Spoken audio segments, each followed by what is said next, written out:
when Sharon asked me to do the talk and I said yes, sometimes I say yes before I think about, oh, what does that really mean? What do I have to prepare? And then I'm fine when I say yes, and then I go into a little bit of a, not panic mode, but like, okay, what is there to talk about? What should I focus on? So as happens to many of us, God in the universe always brings you to where you need to be so that you find something that really is kind of important. And it being Mother's Day, and us thinking about the love of a mother and a child, or the love that a female has for other people in her own mothering way. Ken and I and our daughter, who was visiting from Florida last week, it was her birthday on Tuesday, and she said she didn't want to do much. She didn't really care. She was only in for 4 days, but being the typical parents that we are, how could you not celebrate the birthday in a big way? So we took her to a lovely little restaurant by a waterfront, nice setting and everything. And as she walked away from the table, very early on, I think, even into our meal, the waitress happened to come by right at that moment. And I said to her, listen, it's our daughter's birthday. Would you be able to put a candle in the cake? And she said, sure. And with that, it almost seemed like we got a great connection just by my asking her for that. It was like we connected in some major way. And so she kept coming back and saying, are you ready for the dessert menu? So she was excited. She wanted to get the cake going for Tracy and the candle in the cake. So a little while later, after we ate for a bit, she came back and said, are you ready for dessert? And I said, yes. And she winked at me. And with that wink, I knew that we were creating a real connection there. So she brought out the cake. Tracy was not expecting this, with the candle she lit the candle for Tracy, wished her a happy birthday. And with that, she looks at the three of us, and now Tracy is in her late 30s. And she looks at the three of us and she said, when will I have this? And correct me, Ken, if I'm not saying it correctly. When will I have this kind of relationship with my children? So I laughed, because only 2 days before, Tracy, Ken, and I had a little bit of a misunderstanding about everything that wasn't so sweet and lovely. But at that moment, when she was watching us, that waitress thought that we had the best love connection ever.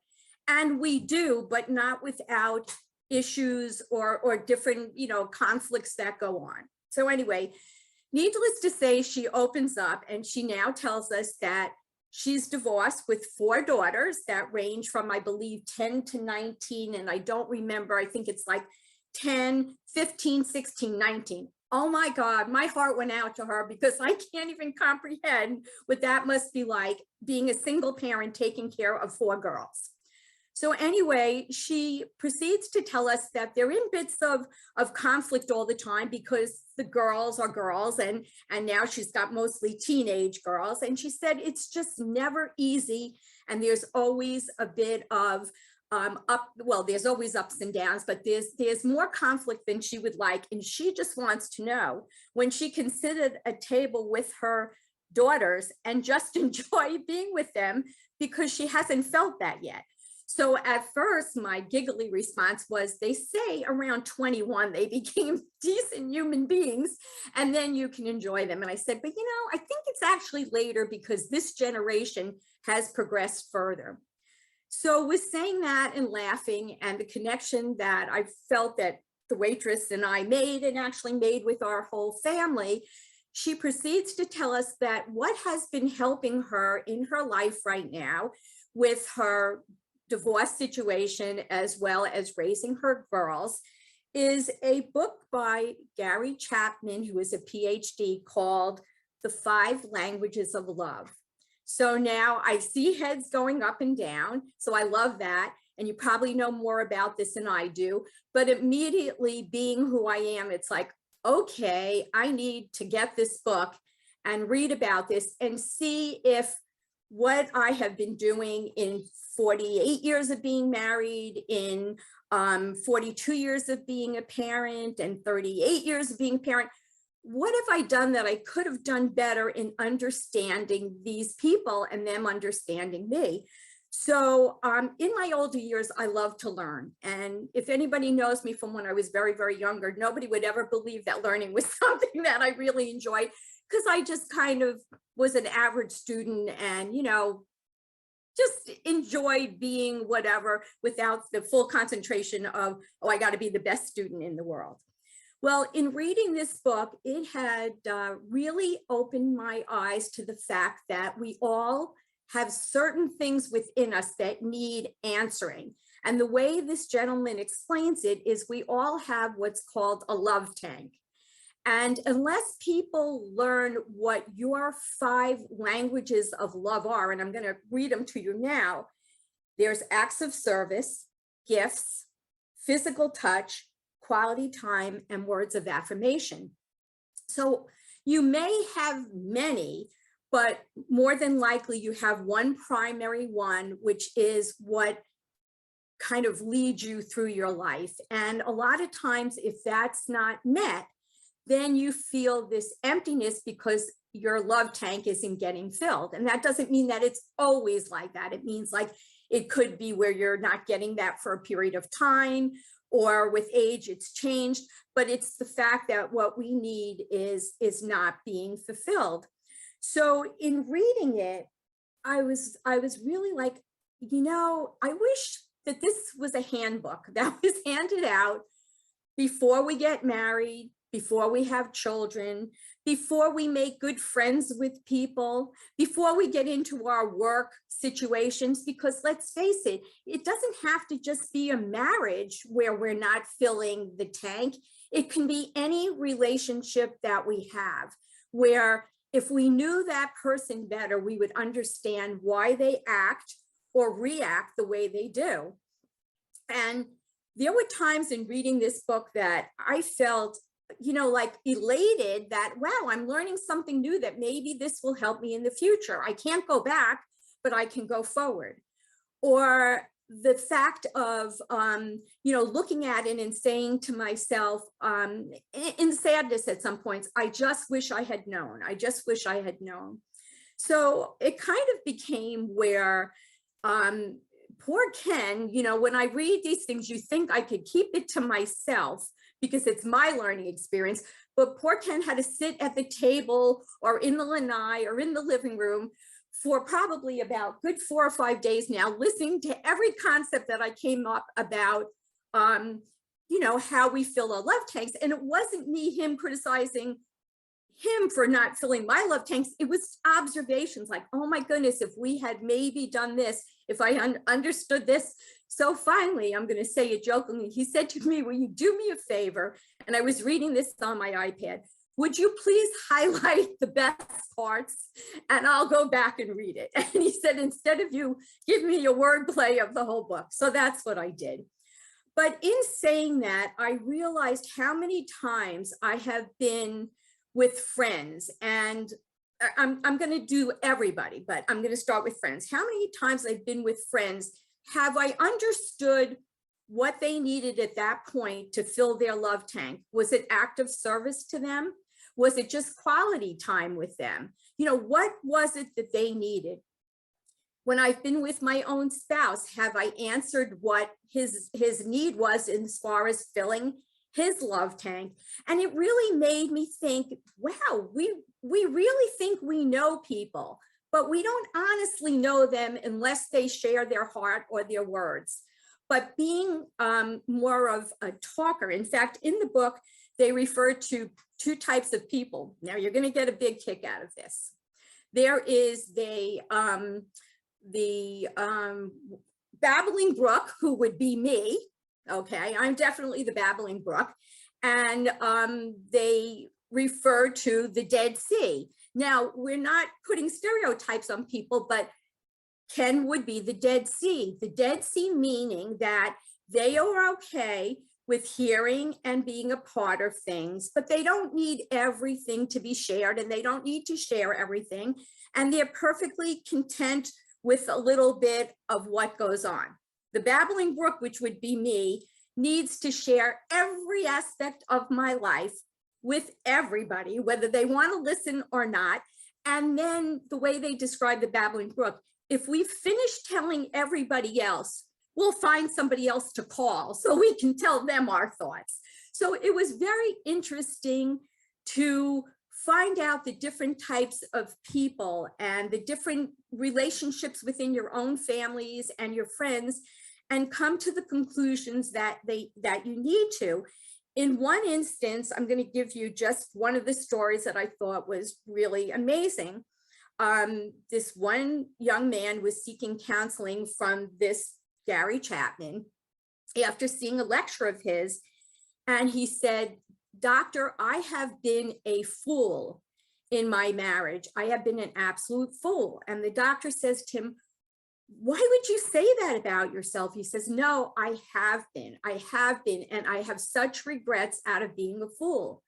The doctor says, "Well, you're going to need to elaborate a little bit more on that, because I don't know why you would put yourself in that category." He said, "Over the years, my wife was in a job and she really had such a hard time. It was an intense job. She had a hard time with her coworkers. She had a hard time with some of the people that were above her.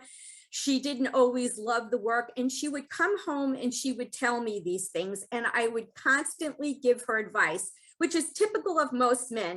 Give the advice and listen to my advice." That's not a negative against men. Please know that.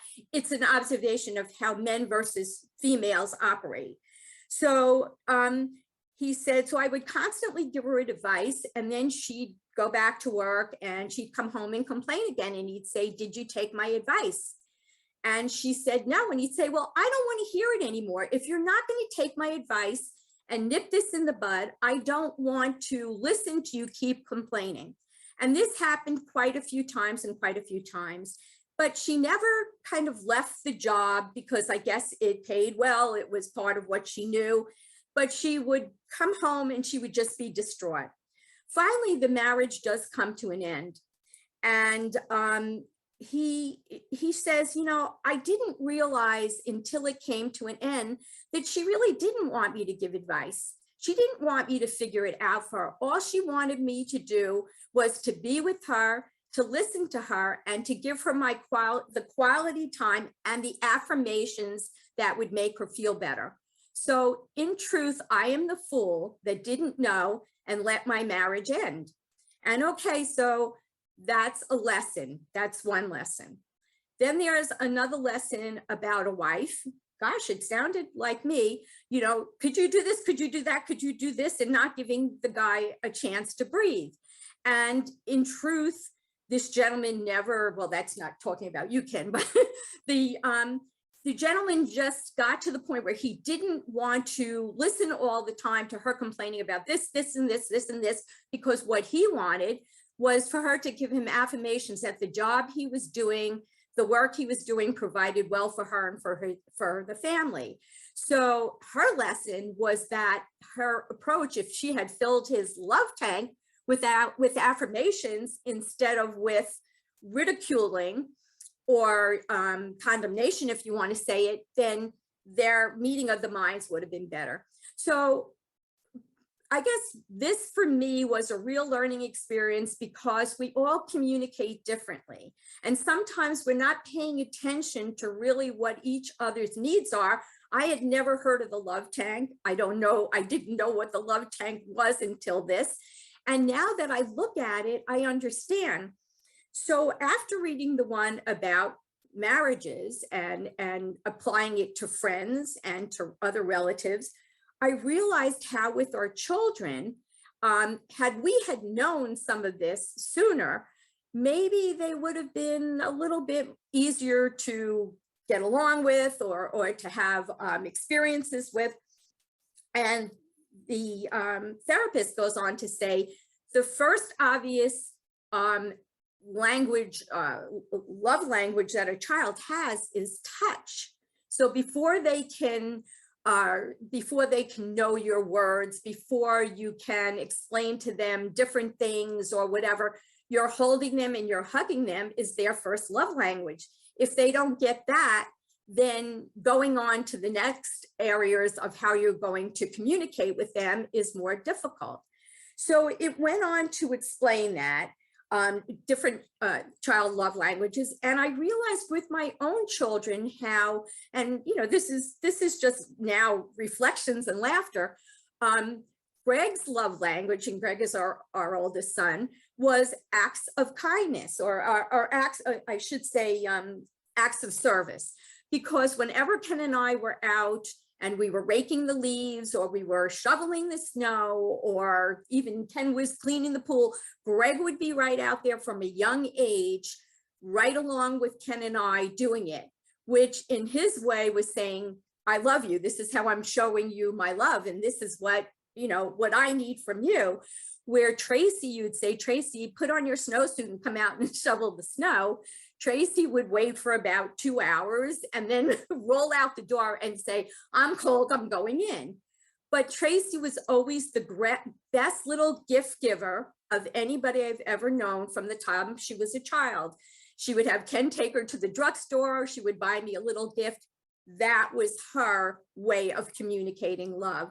So it was very interesting for me to realize that the things that I looked at maybe as negative characteristics in our children, or I looked at as not being able to communicate with them, were really just that they had different kinds of languages that I never learned to speak. Or maybe if I spoke them, it wasn't because I knew they had them. It was just like dumb luck at that point. As far as a relationship with a friend, I mean, I've had circumstances recently where I was upset with something about a friend, and now all of a sudden, because of my dear friend Pat, and I have to say it that way, who said, take a step back from this situation, I realized that I have to observe that person's love language so that I'm not walking around expecting something from them they're incapable of giving, or maybe they don't think they have to and they don't see it that way. So I just wanted you to think about today, if you want to read the book. I mean, I feel like when I come on to these talks, I'm always doing a book review, and that is not my intention. I'm really, really sorry if it comes across that way. But I think when I find something and it really speaks out to me, I'm like, am I the only one, or has anybody else been thinking about this, that they have people in their life that maybe they could do a better job learning their love language? So if you choose to read the book and you haven't heard of the 5 love languages, certainly look it up. But just keep it in mind that we don't all communicate the same way. How we fill each other's needs for love is so completely different. I never really thought about that. I thought, well, if everybody just recognizes that that I need a gift, then, I'll be happy. Or if the kids just cleaned up their room, I'd be happy, and that's not the way it works, because everybody does communicate love in a different way. So on this Mother's Day, where it truly is about loving children, children loving mothers, loving each other as we nurture each other, whether we're mothers or not, just try to figure out for the people who are closest in your life, how you can understand their love language and make your relationships even tighter and happier until we're no longer on this earth. And then I figure by the time we're in heaven, we will know this stuff, and it's just going to come to us, and there'll be no further investigations. It'll be right there. But that was my thoughts for today. And it all started with a lovely, lovely waitress who thought that she couldn't take another moment of 4 daughters who were causing chaos in her life, and hoping that someday that she would understand their love language. And she said, once she read that book, it really made such a difference. So I'm passing that on to you with love and light, and hoping it helps in some way. Thanks.